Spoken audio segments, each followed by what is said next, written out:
Bom dia. Vamos iniciar o nosso programa recitando as 3 Ave-Marias.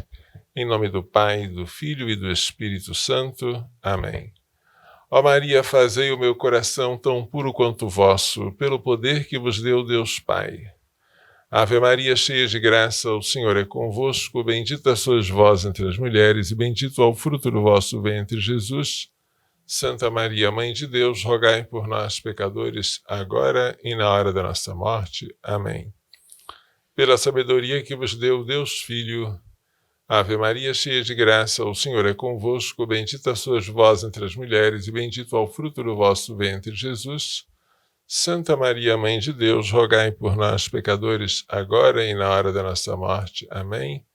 Pela misericórdia que vos deu o Espírito Santo, Ave Maria, cheia de graça, o Senhor é convosco, bendita sois vós entre as mulheres, e bendito é o fruto do vosso ventre, Jesus. Santa Maria, Mãe de Deus, rogai por nós, pecadores, agora e na hora da nossa morte. Amém. Em nome do Pai, do Filho e do Espírito Santo. Amém. Bom dia, nós acabamos de celebrar a solenidade de Nossa Senhora da Conceição Aparecida. E apareceu, na segunda leitura, uma mulher vestida de sol. Capítulo 12 do Apocalipse, tendo a lua debaixo dos pés, e na cabeça uma coroa de 12 estrelas. Esta imagem é fascinante, porque não é apenas uma mulher luminosa, é uma mulher luz. A roupa dela é o sol, a coroa dela são estrelas, o calçado dela é a lua. Nós encontramos alguma coisa parecida no Antigo Testamento, sobretudo no profeta Isaías, em que se fala de Jerusalém luminosa. Jerusalém resplandece de luz para que os teus filhos caminhem ao fulgor da tua glória. Mas a imagem que aparece no capítulo 12 do Apocalipse é única.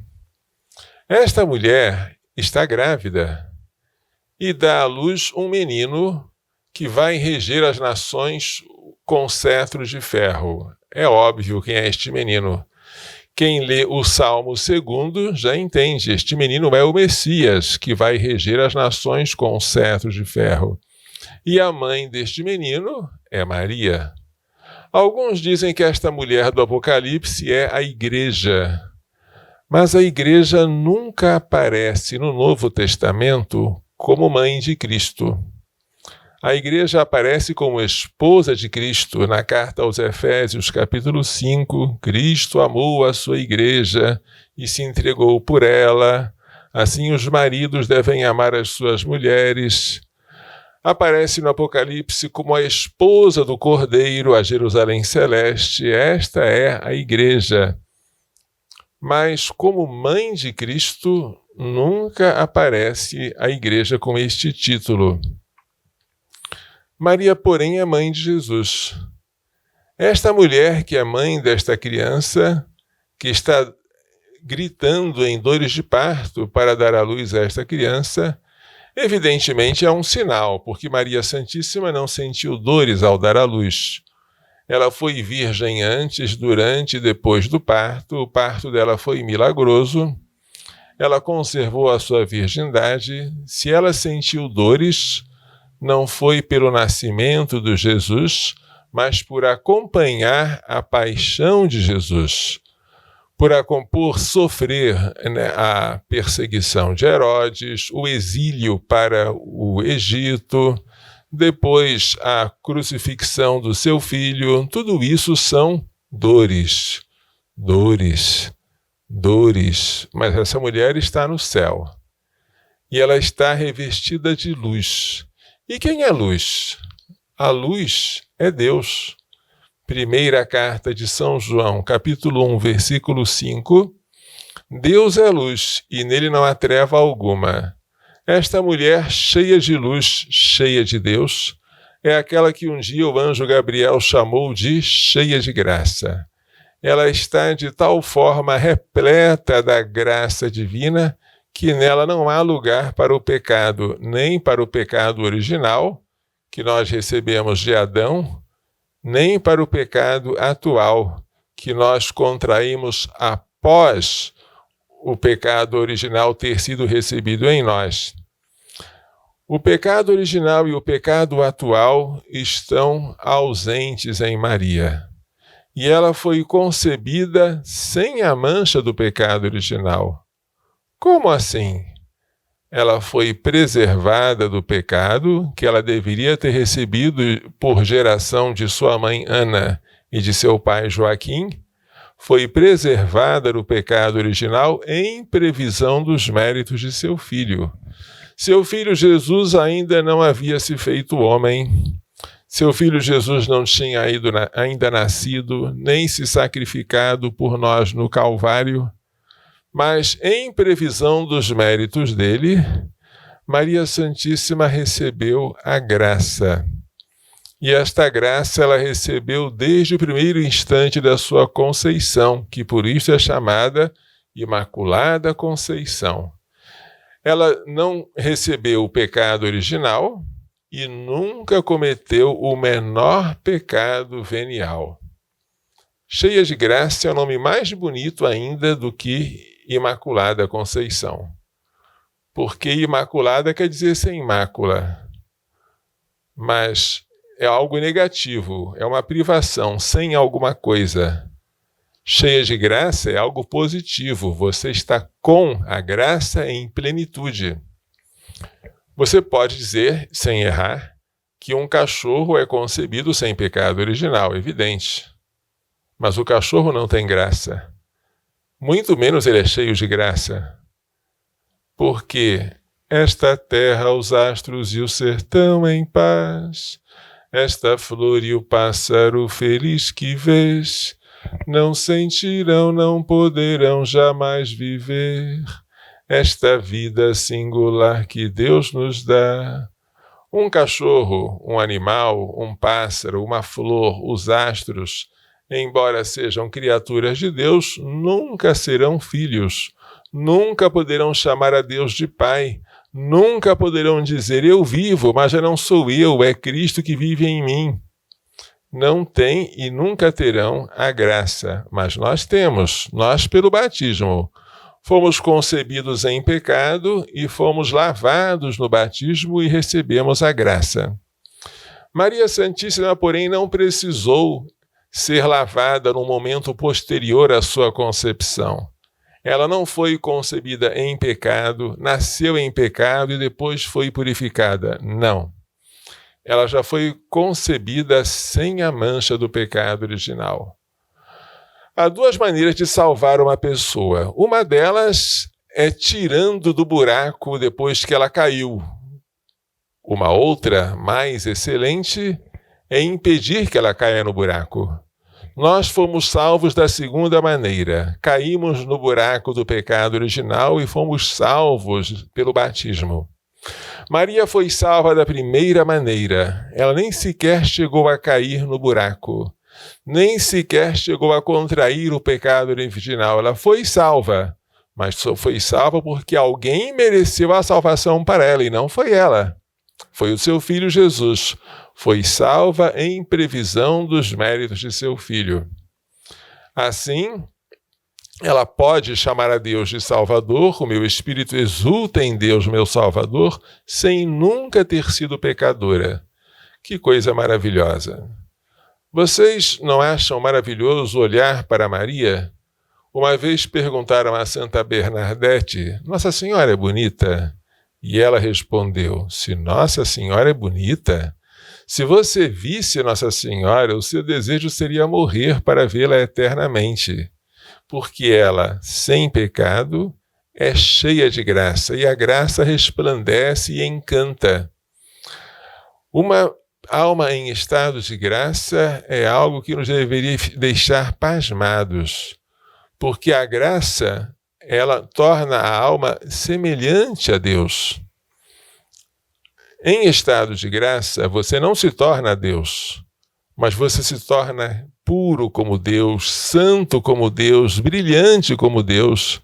Assim como a analogia clássica, o ferro ao contato com fogo não se torna fogo, mas se torna quente como fogo, vermelho como fogo, brilhante como fogo. Assim é Maria Santíssima. Ela não é Deus, ela não é deusa, ela é uma criatura, e como criatura, diz São Luís Maria Grignon de Montfort, ela é menor do que o átomo, porém, ela foi, por graça, elevada por Deus até o mais alto possível, acima, inclusive, dos anjos, que são superiores a ela em natureza. Os anjos a servem como rainha, embora a natureza dela, que é humana, seja inferior à natureza angélica. Porque Deus escolheu os pequenos para exaltá-los. E é exatamente isso que ela canta no Magnificat. O dogma da Imaculada Conceição foi definido pelo Papa Pio IX, que é o Beato Pio IX, em 1854. Este dogma ainda não era dogma, ainda não havia sido definido quando Nossa Senhora foi encontrada pelos 3 pescadores nas margens do rio Paraíba. Aqueles 3 pescadores, Felipe Pedroso, Domingos Garcia e José Alves, quando encontraram primeiro o corpo, depois a cabeça da imagem, ao lançarem as redes para tentar encontrar peixes para a refeição do governador, e por último encontraram peixes em quantidade, embora eles tivessem passado um tempo enorme sem encontrar nada, esses pescadores, quando encontraram esta imagem, encontraram uma imagem de Nossa Senhora da Conceição. Essa imagem provavelmente não foi fabricada pelos anjos, nem tem origem sobrenatural. Alguém deve ter feito a imagem. Talvez esta imagem tenha por um acidente se quebrado. E alguém deve ter jogado no rio por respeito. O que se faz com o objeto sagrado que se quebra? Uma imagem você não pode queimar, porque o material dela não se queima. O que fazer? Um destino digno seria jogar no rio. É possível, é uma possibilidade, uma hipótese. Alguém deve ter jogado no rio porque ela se quebrou, mas ela se deixou encontrar. Maria Santíssima deixou-se pescar pelas redes daqueles 3 pescadores. E um deles, o Felipe Pedroso, construiu um altarzinho na sua casa, que foi o primeiro oratório daquela imagem, uma imagem de Nossa Senhora da Conceição, que por ter sido encontrada, foi chamada pelo povo de imagem Aparecida. Imagem de Nossa Senhora da Conceição Aparecida. Repito, o dogma não havia sido definido, mas foi sob este título que ela quis ser pescada por nós brasileiros. Como se ela dissesse: brasileiros, sede imaculados, como eu sou imaculada. Que o pecado não entre em vós, como não entrou em mim desde o primeiro instante da minha conceição. E assim como eu fui repleta de graças, vós, brasileiros, deveis buscar as graças de Deus com todas as forças. É bonita este sinal. O encontro da imagem é uma coisa tão singela que quando os estrangeiros perguntam como foi a aparição, não houve aparição. Ela não apareceu para um vidente, não falou, não disse uma mensagem, uma palavra, como aconteceu lá no México com o índio Juan Diego, como aconteceu em Fátima com os 3 pastorinhos. Não houve uma coisa retumbante como o milagre do sol, que começou a girar, parecendo que ia cair na cabeça das pessoas, como lá em Fátima. Não houve nada. Não houve um vidente que conversou com ela. Não houve uma mensagem em particular, não houve um milagre retumbante, houve simplesmente um encontro de uma imagem tosca, feita de terracota, que não é um primor de belas artes. E esta imagenzinha foi venerada, não é um ídolo, porque um ídolo é a imagem de um falso Deus a que se presta culto. Maria não é Deus, muito menos falso Deus. E a imagem de Maria não é um ídolo. A imagem foi venerada como nós veneramos a bandeira nacional, não por causa do pano da bandeira, mas por causa do Brasil. A imagem foi venerada na casa daquele pescador, porque ela representava a mãe do céu. E daí começaram a acontecer milagres. E aquela casa já não coube mais, foi necessário construir uma igreja, uma basílica. E em 1980, quando esteve no Brasil, o Papa São João Paulo II consagrou a Basílica Nova, a Basílica atual de Nossa Senhora da Conceição Aparecida, que inclusive se desvinculou do município de Guaratinguetá. Tornou-se um município emancipado por causa da afluência de peregrinos e da importância religiosa da cidade. Esta é a história de Aparecida, uma história simples. O que esta imagem tem a nos dizer? O próprio silêncio já é eloquente. Como se Nossa Senhora dissesse para nós, brasileiros, é preciso falar pouco e trabalhar muito. A posição da imagem em forma de mãos juntas indica que nós, brasileiros, devemos orar.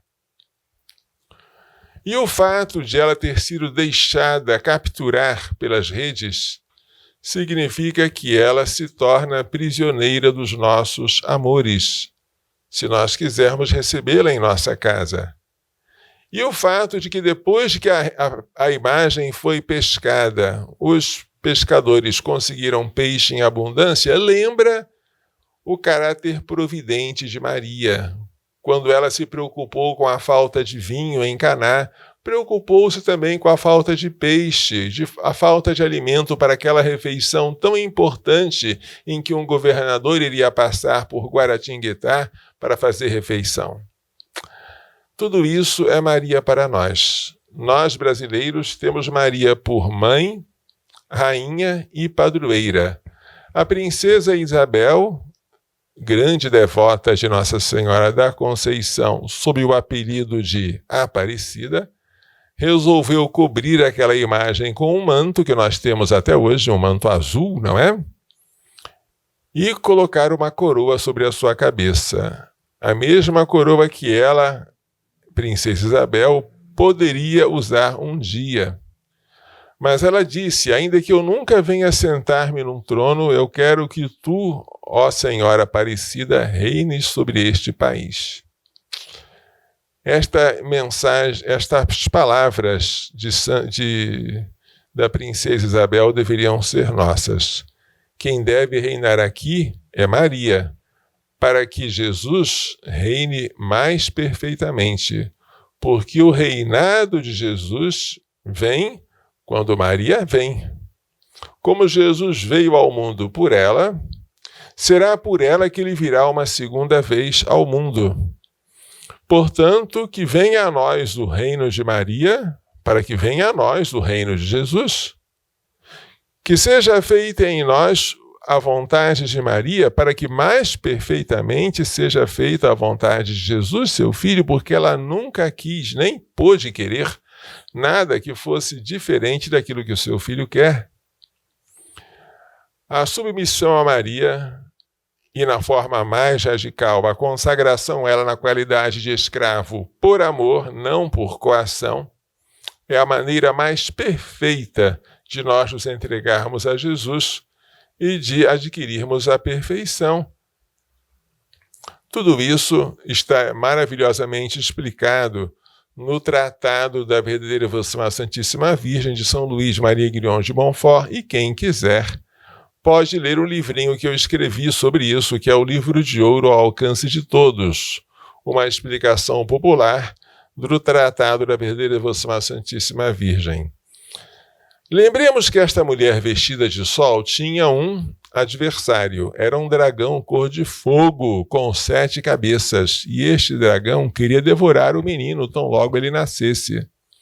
Mas não conseguiu devorá-lo, porque o menino subiu para o céu, o menino foi arrebatado para junto de Deus. quer dizer, pela sua ressurreição e pela sua ascensão. Então o dragão foi fazer guerra contra a mulher e depois contra os descendentes da mulher, que somos nós, os que guardam os mandamentos de Deus e o testemunho de Jesus. Estamos em um campo de batalha. Não há neutralidade possível. Ou você está do lado do dragão, que quer devorar o menino e quer perseguir os descendentes da mulher, ou você está do lado da mulher, que deu à luz este menino e que está nos socorrendo. De que lado você quer estar? E eu já escolhi, eu estou do lado dela. Nós que fomos batizados devemos confirmar diariamente os votos do nosso batismo, reafirmando a nossa adesão a Cristo e a sua mãe Maria Santíssima, para seguir a Ele carregando a nossa cruz todos os dias da nossa vida e renunciando a Satanás, a todas as suas obras e a todas as suas seduções. Se é Maria Santíssima que deve reinar em nosso país, então devemos afastar tudo aquilo que é do maligno. Lembremos que o dragão, a antiga serpente, diabo ou Satanás, assim fala o Apocalipse sobre este dragão, no capítulo 12, este dragão queria devorar o filho da mulher. Por quê? Porque ele é o homicida desde o princípio. Por ser homicida, ele quer matar. Matar a quem? Um homem, evidentemente. Mas entre os homens, ninguém reflete melhor a imagem de Deus do que as crianças. Por isso, de todos os homicídios, aquele que mais agrada ao demônio é o homicídio de crianças, o aborto. O aborto não é apenas mau, ele é horrível. Ele não é apenas grave ou gravíssimo, ele é, segundo as palavras do Concílio Vaticano II, nefando. Nefando quer dizer que não se pode nem falar. Nefando. Ele é abominável, que não se pode nem dizer o nome. Deveria ser assim. E se este crime nefando, abominável, que tanto agrada ao demônio e tanto ofende a Deus, ainda está em nosso país, porque ninguém resolveu revogar este ato normativo aqui, vergonhoso, editado em 98, a norma técnica Prevenção e Tratamento dos Agravos da Violência Sexual contra Mulheres e Adolescentes, se o Brasil ainda está financiando o crime do aborto com dinheiro público, se o meu e o seu imposto estão sendo usados para pagar médicos para matar inocentes, se o aborto no Brasil é um crime oficializado, se à margem da lei, à margem da Constituição, ao arrepio da ordem jurídica, há portarias, normas técnicas ensinando a fazer aborto e aconselhando a fazer, nós não podemos esperar a paz em nosso país. Faço minhas as palavras de Santa Teresa de Calcutá. O aborto é o pior inimigo da paz. Se é permitido a uma mãe matar o seu filho, como podemos, então, impedir que os homens se matem uns aos outros? Perguntava Santa Teresa de Calcutá. Se o aborto é o maior inimigo da paz, não devemos esperar que o Brasil vai gozar de paz enquanto houver um aborto nos hospitais públicos, enquanto houver um CISAM lá em Recife, praticando aborto em criancinhas de 23 semanas, como aconteceu com aquela bebê, filha de uma outra criança de 10 anos, que foi cruelmente assassinada com uma injeção de cloreto de potássio no coração. Que coisa horrenda! Não podemos esperar paz no Brasil enquanto houver em São Paulo o Hospital de Jabaquara, ou então o Hospital Pérola Byington, ou então o Hospital Maternidade Fernando Magalhães, no Rio de Janeiro, ou então o Hospital Materno Infantil em Goiânia, fazendo abortos e mais abortos. Aborto não é ato médico. Aborto é um ato criminoso. E médico é alguém que defende a vida. A medicina só existe para isso. Quando o médico deixa de defender a vida e passa a matar, ainda que ele pareça que é médico, porque ele usa um uniforme branco, porque ele usa os instrumentos cirúrgicos de um médico, porque ele usa álcool em gel e porque ele usa as luvas e as máscaras, ele é um assassino. Assassino com todas as letras. Podem até dizer que ele é médico, mas quando ele está fazendo o aborto, ele deixou a sua profissão, renegou o seu juramento de Hipócrates e se transformou no pior dos criminosos. E não adianta dizer, mas a lei permite. Não permite, mas ainda que permitisse, seria uma corrupção da lei. Não seria lei, porque toda a lei dos homens só tem força de lei enquanto deriva da lei natural. Se em algum modo desvia da lei natural, já não é lei, é corrupção da lei. Palavras de Santo Tomás de Aquino. Portanto, se o aborto é de tal modo abominável, e se nós temos ainda centros especializados em abortar, e nós temos aqui esta norma técnica horrenda, que depois foi piorada no governo petista, e depois foi acompanhada de portarias para fazer um protocolo de justificação do assassinato intrauterino. Enquanto isso for feito e o nosso presidente Bolsonaro, o nosso Ministério da Saúde e nós brasileiros formos covardes em dizer isso não é comigo, então eu vou deixar, isso é covardia, isso é falta de amor ao próximo.